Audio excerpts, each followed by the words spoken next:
Hi hi අපි අද හැමෝම රසට එන්නේ නැහැ කියලා කියන පරිප්පුව හරිම විදියට හදන හැටි බලමුද? මේ විදියට රසට හදාගත්තොත් සුදු බත් එක්ක විතරක් වුණත් පරිප්පුව කන්න පුළුවන්. අපි මුලින්ම පරිප්පු එක හොඳට සෝදලා පරිප්පු එක වැහෙන ගානට වතුර දාගන්න ඕනේ. මේ තියෙන්නේ අපේ තෙම්පරාදුවට අවශ්‍ය වෙන දේවල් ටික. ඒ ටිකත් අපි පැත්තකින් ලෑස්ති කරගමු. මේ දේවල් ටික ඔයාලට අවශ්‍ය ප්‍රමාණයට ගන්න පුළුවන්. අපි සෝදාගත්තු පරිප්පු ටිකට මුලින්ම මිරිස් කුඩු එකතු කරනවා. ඊට පස්සේ අවශ්‍ය පමණට කහ ටිකක් දානවා.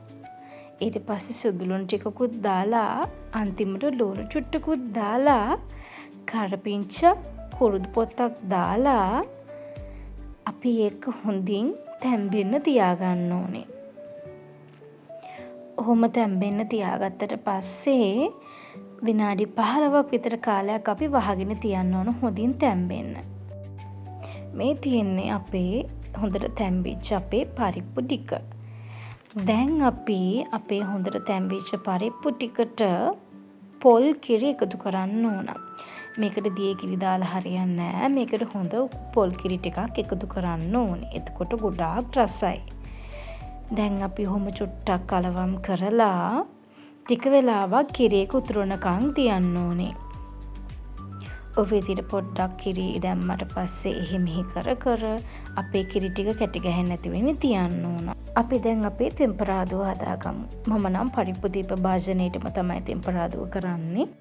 මුලින්ම තෙල් ටිකක් හොඳට රත් වෙන්න තියලා සුදු ලුණු, බීලුණු, කරපිංච, තක්කාලි, අමමිරිස් සහ කුරුඳු යහමින් එකතු කරලා මේකේ විශේෂම දේ තමයි හොඳට වේලිච්ච මිරිස් කරල් 4ක් විතර කපලා අපි තෙම්පරාදුවට එකතු කරන්න ඕන. ඊට පස්සේ තෙල් එකේ හොඳට මැලවෙන්න දෙන්න ඕනේ. අපි දාගත්ත අපේ ඉන්ග්‍රීඩියන්ට්ස් ටික. මේක තෙල් එකේ හොඳට තෙම්පරාදු වුණාම තමයි පරිප්පු වෙන නියම රසය අපිට ගන්න පුළුවන්කම තියෙන්නේ. ওই විදියට අපි එහා මෙහා පෙරලා අපේ තෙම්පරාදුව හදාගමු. දැන් අපේ තෙම්පරාදුව හරි. ඒක දැන් හොඳට තෙලෙන් මැලවිලා තියෙන්නේ. මේ වෙලාවේදී අපි කෑලි මිරිස් ටිකක්, ඒ කියන්නේ කෑලි මිරිස් තේ හැඳි 2ක් වගේ ප්‍රමාණයක් අපි එකතු කරගන්නවා. කරලා හොඳින් ආයෙ කලවම් කරලා අපි අර වෙන භාජනයකට වෙන් කරගත්තු අපේ පරිප්පු ටික එකට දාලා අපි හොඳින් තෙම්පරාදුවත් එක්ක අපේ පරිප්පු ටික කලවම් කරගන්නවා. මේ වෙලාවේ ගින්දර හරියම අඩු ප්‍රමාණයෙන් තියාගන්න. මොකද දැන් අපේ පරිප්පු කුක් වෙන්න අවශ්‍ය නැහැ.